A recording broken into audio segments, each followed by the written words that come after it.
Jason, since you mentioned Arrested Development, can we get this out of the way? Yeah, please. It's being written, and when he's done, I would imagine in maybe 2-3 months. I'm not sure, because I think he's probably about halfway through.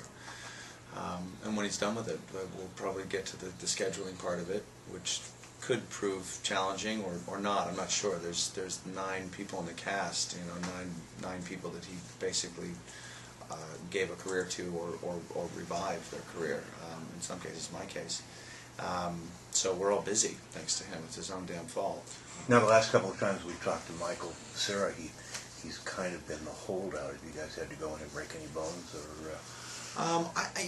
The whole holdout thing was, I guess, sort of maybe a misunderstanding, or was never really had much substance at all to it. I mean, I think that all kind of came from one quote, as far as I can see, where he said, well, I don't know why anyone would ever want to make a movie of it when you can see it for free on television. It was all he said. So that's just sort of a story that got kind of perpetuated. I don't know how or why.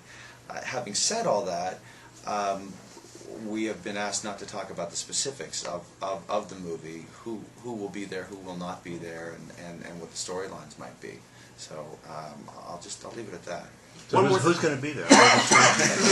One more thing. Are you surprised, though, after all these years, there's still this calling for a movie, or calling to see the series again? I am a bit surprised. I hope that we don't wear out our welcome, and that there's not too much fatigue on the audience's part about they will, they won't, they will, they won't, they. We try not to talk. We certainly don't bring it up, but we politely answer the questions when they're asked.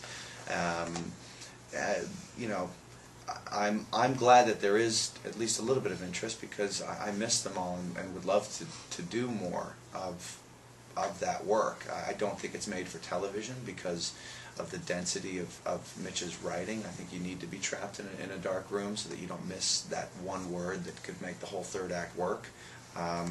If the phone rings, you might miss it, at home. So I think Mitch realized that too, and so he wanted to make a movie out of it. I mean, the very last line of the last episode is Ron Howard saying, maybe a movie. So I think also that another reason perhaps why the interest has gone on so long is because the show was really rediscovered on DVD, or perhaps people enjoy watching it on DVD and rewatching it on DVD, because again, it's meant to be watched sort of, it's serialized, and sometimes if you're laughing you might miss a word, so you need to back it up. I think people realized that when it was on the air too, so they'd watch it on their DVR or wait for the DVD, and therefore the ratings were not that good. So it kind of makes sense to me.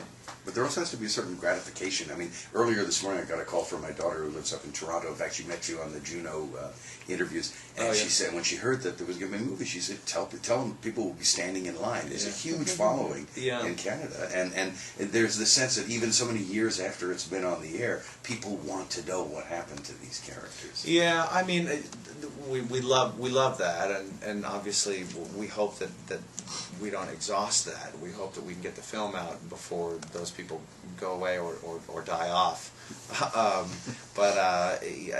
think it's a vocal minority, though, to be sure. This is not a film that's going to be done by Big Fox. It'll be done by Fox Searchlight. It'll be done for a price, and no one's thinking it's going to make $100 million. I think it'll basically be made for us and for the 10 or 12 people that actually watch the show.